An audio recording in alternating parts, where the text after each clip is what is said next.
Hello YouTube, this is Morgan, Airspeed Prime here at my next Avatar weekly discussion topic video. This one is going to be all about just me talking about the various avatars that we know about, but specifically the reason I'm talking about this is because I've had a few discussions online, one fairly recently, but I've had this discussion a few times in the past couple of years of being in the fandom, with people about characters like Roku and Kyoshi, in that there are a lot of people out there who really feel that Kyoshi and Roku are not very good avatars because of some of the things we know about them and their actions in their big situations, and kind of thinking that they're kind of failures compared to like Aang, Korra, and then even like YangChen. People said, oh, Avatar YangChen is one of the best avatars, she had this whole era of peace going on and stuff like that. So in this video, I just kind of want to talk about and just put into context, perspective, I suppose, why even characters like Kyoshi and Roku, even though they made mistakes,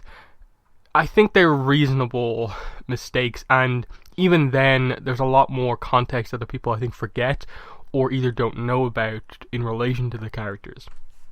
So, I suppose let's start off with YangChen. I think, in general, in the fandom, she is regarded as one of the better avatars because she's super knowledgeable, she's an airbender, so there's not really a lot there, there's not really anything there to dislike. And the few things we know about her are basically just that she was the avatar during this time of peace. We don't know for sure if she ushered in this era of peace or if she just became the avatar during a time of peace. I think that's one of the key things that we just don't know right now. She just was the avatar and kept the peace for a certain amount of time without really knowing if there was any major conflicts. Like, the one major conflict with YangChen we know about is obviously from the Rift, and she was the one who initially dealt with General Old Iron and created the whole festival thing to appease him, and even then I think like that as like the big event in her life just after becoming a fully realized avatar. Even then, like, okay, she actually approached that fairly well. She fought with General Old Iron for a while. It was very even. Neither of them could defeat each other.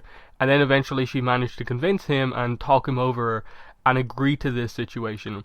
I suppose the problem with this is that she didn't really resolve the situation as such.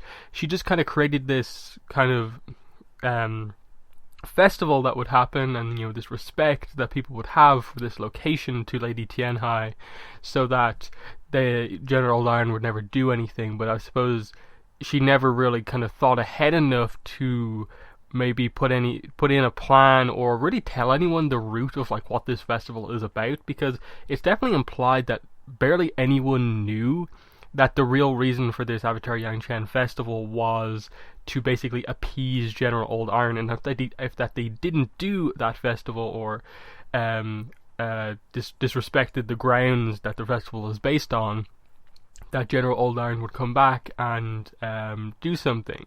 I think she perhaps made a mistake by kind of hiding a meaning into a festival that is otherwise kind of unrelated, or just not realizing that the festival's true reason for existing would kind of go out of everyone's heads over time. So, even YangChen, I suppose, made a mistake within her life, just about perhaps not being as open with everyone about like what exactly it is that she did, as much as it was a cool thing that she did and that she was able to stop Old Iron from rampaging against humanity. But that's really about all we know. I really like YangChen as a character, in that her escape from the spirit world, I think it's number 4, what she talks about to Aang there, I think is one of the best, pieces of dialogue, just a character talking to another in Avatar.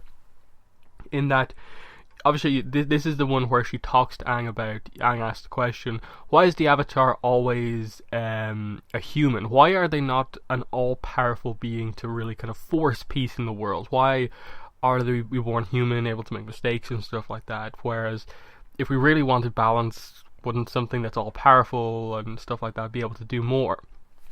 But I like her explanation that she really gets it, and obviously Beginnings helps us understand this a bit more, in that it's just, if, given that the role of the Avatar is to keep balance in the world, primarily physical world with humans, but also between humans and spirits, that unless the avatar is capable of like understanding what it is to make mistakes, you can't truly keep balance, because otherwise you just be against everyone for making a mistake. Whereas because you are a human and can make mistakes yourself, you're more understanding and so better able to keep balance, because you understand what is the true mistake versus when someone has really gone off the deep end and needs to be dealt with. And just this idea of the human aspect of an avatar being important, and the difference between a spirit and a human at a base level, in that humans are more understanding and of mistakes and stuff like that, whereas spirits aren't. So that's YangChen. Moving on to Kuruk, the avatar after YangChen. Again, like, he's another avatar who gets criticized a lot. I suppose even the way they present him in the show, in that, like, oh yeah, like, as an avatar, I was free, I didn't really do anything, I wasn't active as the avatar, and you get this impression, like, the show's trying to tell you that, like, he just didn't do anything, and so he was kind of punished by Ko for it. And obviously his wife Umi was taken away on their wedding day, and he basically spent the rest of his life trying to get her back, and died in the process, dying fairly young in his kind of mid to late 30s. So he's a kind of tragic avatar, but in terms of his role as the avatar before the tragic stuff happens, they definitely present him as like he just didn't do the job. But at the same time, as far as we were aware, he was an avatar born into an era of peace, a peace that obviously YangChen had kept going for a long time, so he was born into an era of peace.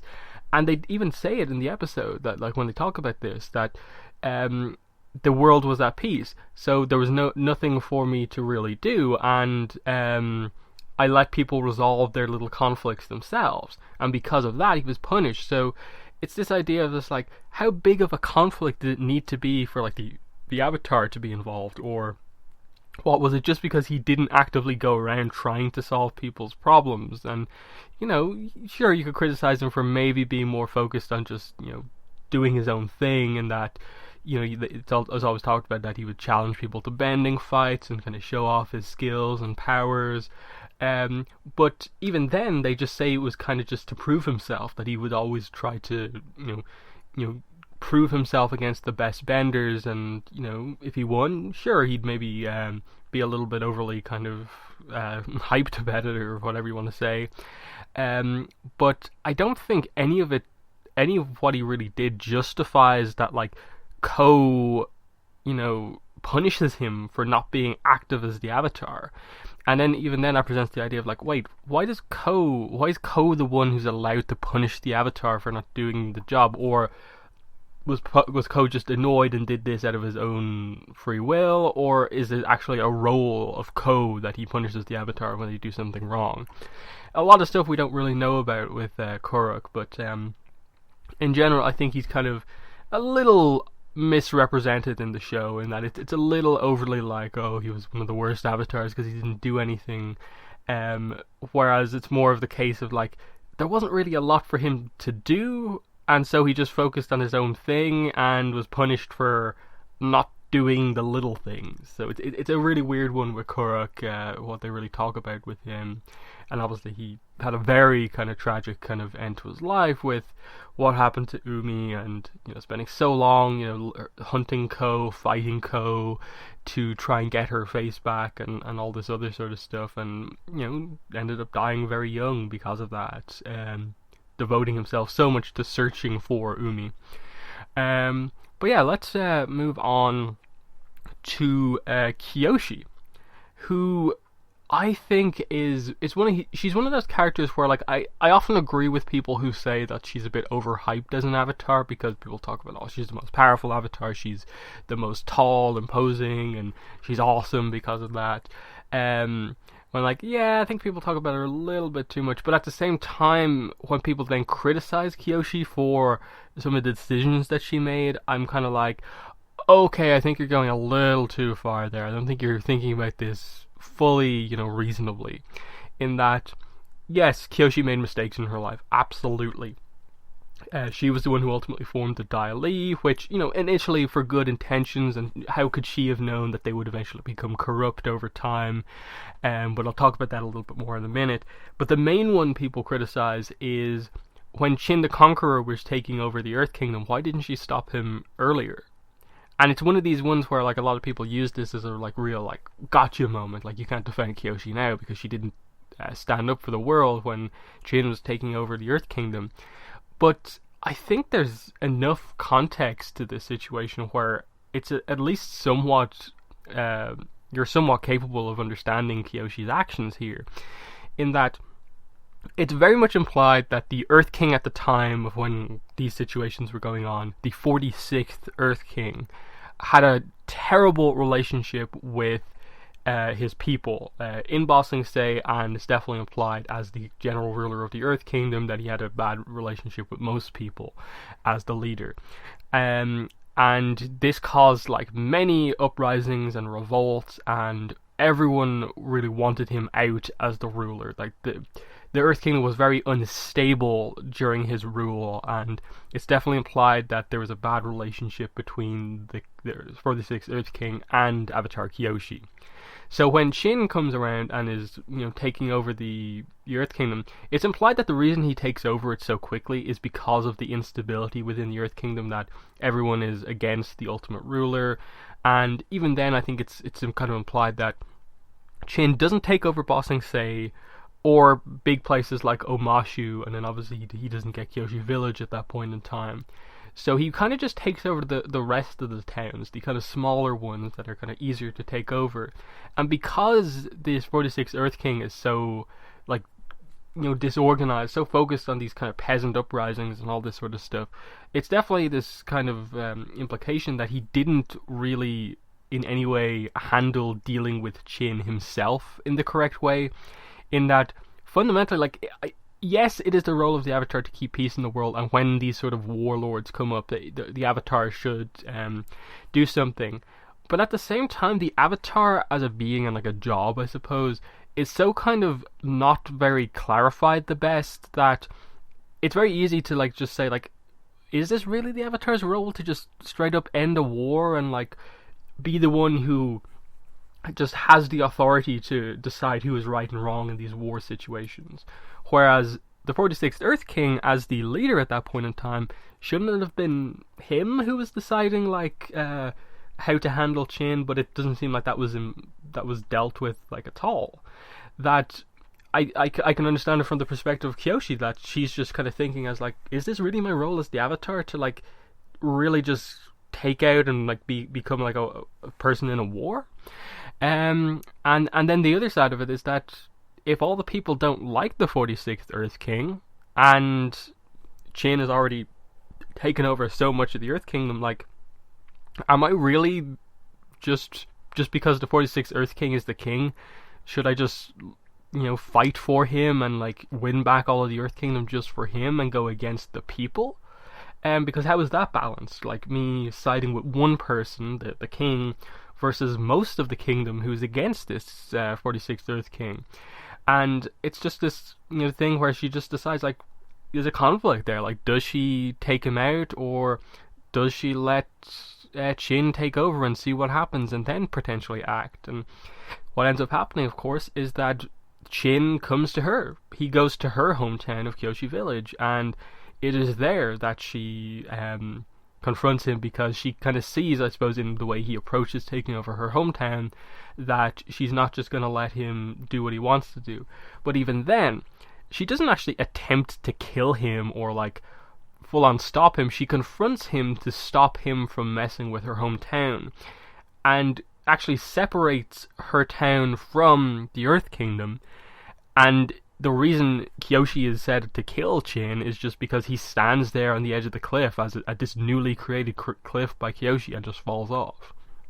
Now, of course, Kyoshi accepts that, if the situation, if it had gone a little bit differently, I may have ended up killing him anyway.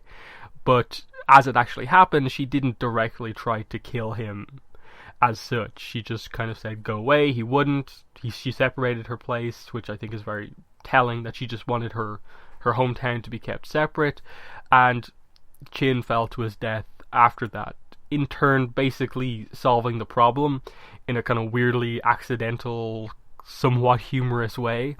But that's just how the situation worked, where she saw who he was when he arrived here, but it still was an issue that like the 46th Earth King was a real problem that had to be dealt with. And then on the other side of things, like after this, what happens is that there is still problems. Even after Qin is defeated and the Earth Kingdom is reclaimed, I suppose, there are still problems with people and the rule of the 46th Earth King, in that there are still peasant uprisings, and this is where the formation of the Dai Li story comes in. The 46th Earth King calls Kyoshi and basically demands that she come and stop this peasant uprising, which is destroying all the history of Ba Sing Se and is really threatening to kind of dethrone the leader. She comes, but she is not happy about basically being asked to fight the people that he should be looking out for as their king. And she's not happy, and so what she does is basically, yes, she stops the violent uprising from, basically ruining the peace of this city, creates the Dai Li as effectively a cultural heritage police force, that they're a police force to keep peace in the city, but primarily it is to keep the culture of Ba Sing Se present, and so it will never be destroyed again. And that's kind of her thing, where she just says, look, here are these people, they are going to be basically these people who stop peasant uprisings, but are also kind of meant to be people who also help the lower ranks of the city, and it's meant to create a better situation, but obviously over time they become corrupt, and they basically answer directly to the Earth King, and so they become this secret police force for the Earth King, and things in Ba Sing Se don't really change after that. And Kyoshi, maybe she should have dealt more upfront with the Dai Li and done more about it and trained them a bit more, came back and checked up on them more. But how could she have known that over time they would have become this corrupt organization? At the time she did what she felt was right. Then obviously after that Kyoshi doesn't directly form the Kyoshi warriors. She trains a group of women to help protect themselves. And they then decide that, okay, this is something we need to keep going. And they basically decide, okay, we'll call ourselves the Kyoshi Warriors and stuff like that. So Kyoshi's involved with the Kyoshi Warriors by virtue of training the first people who would eventually become Kyoshi Warriors. But Kyoshi didn't demand that they be called that and wear this sort of stuff. That was the people of the organization who basically decided to base themselves on Kyoshi herself. And then I think the thing everyone forgets about Kyoshi is that a lot of this stuff happens within like about the first 40, 50 years of her life. All of these big events that we know about are like, 40, 30, 40, 50-year-old Kyoshi. Kyoshi lives to be 230 years old. So effectively she has 150 plus years of peace active as the Avatar. That is more than YangChen, who was said to have to have kept peace for 100 years. So it's just one of these weird situations where okay, yeah, you highlight one situation in Kyoshi's life where you think she made the wrong decision, and then ignore 150 years that she kept the world at peace for. It's like, okay, I see what you're going for there. But so yeah, I think especially Kyoshi, she's probably the one where a lot of people are just like, she didn't act against Qin, she's the worst Avatar ever. Whereas no, the 46th Earth King is actually a pretty important character and a very controversial figure in Earth Kingdom history. So there was a bigger situation here, and you can definitely compare the whole Kyoshi 46th Earth King Qin the Conqueror situation to Korra, the Queen, Zahir, and that sort of thing, and then Kuvira as well. That Kuvira was kind of taking over the Earth Kingdom, but the people were kind of for it because they weren't happy with the Queen and what was happening with the monarchy and stuff like that. It's a very similar situation that should definitely be compared. So yeah, let's get into Roku next. Roku obviously very plot focused, very character focused in terms of the main plot of Avatar. So a lot of people are familiar with this, but it's all about, I suppose, interpretation. And I definitely don't agree with people who are insanely critical of Roku in the sense of he started the 100-Year War, he's terrible because he left all of this for Aang to do. Whereas, really? You are basically saying that you wished Roku had killed Sozin based on what he did during the lifetime. You were kind of in hindsight, Roku should have killed Sozin because Sozin turned out to be an extremely bad person. Whereas, during Roku's life, what he knew of Sozin, yes, Sozin changed, and Roku was aware of that. But I don't think Roku would ever think that Sozin would be capable of like ordering a genocide against the air nomads or anything like that. What the problem that obviously happens between Roku and Sozin during the course of the show is that Sozin begins to become more ambitious as the leader of the Fire Nation. He begins to see that, look, we are so prosperous, our industries and stuff like that, technology are expanding, and we are making so much money, we are the richest nation in the world, we should expand that out to the rest of the places. And the problem comes in when he says we should forcefully expand out into the rest of these nations to become more powerful. And so the problem is obviously that like Roku's like, no, don't expand. He kind of gives him the small warning of just like, you're getting a bit too ambitious here, you know, like don't go into other territories. Sozin then goes against that and takes over some towns on the closest to the Fire Nation in terms of the world map, which ultimately is the town of like Udao, which eventually becomes Republic City and stuff like that. And you know, there are a few other ones that he takes over, but by the time Roku figures out about it, he confronts Sozin about it. And I think this is the point at which people are saying like, Roku should have killed Sozin here. I disagree, because okay, it is a very bad thing that he invaded and effectively took over these towns in the Earth Kingdom. But I think Roku giving Sozin like the final warning, like, you do any more than what you've already done and I will end you, was fair. Because I think it would have been very harsh for him to just flat out kill him over, you know, taking over one city, when I think it's kind of, we don't know the full details about that, like, given that like Udao eventually is a place where like it's the Fire Nation and the Earth Kingdom mixed, you know, relatively evenly, with the Fire Nation kind of more in control.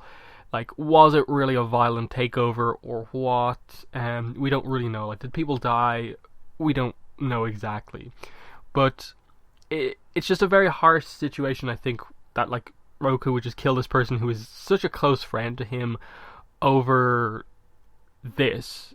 And I think like it's one of those things where like, yes, Sozin eventually goes on to perform a genocide and try and take over the whole world, nearly wipes out the Southern Water Tribe and all of this other sort of stuff that he does. I don't think Roku ever thought Sozin capable of that level of kind of craziness, and so he felt that the final warning was enough, that like, no, I'll threaten him that like I will kill him if he does any more than this. Because Roku's big thing as the Avatar is obviously that he's very much for the idea of the Four Nations being four. That he disagrees with, you know, stuff like them blending in, which is the problem that he has with Aang in like the Promise comics, in that Aang is aware that the world is changing and these borders need to be kind of, you know, a little less kind of solid, whereas Roku is always for the idea of the Four Nations being four, and it creates an imbalance if you try and mix them and do anything like that. Obviously Sozin's approach to this was very forceful and kind of got through these borders in a very bad way.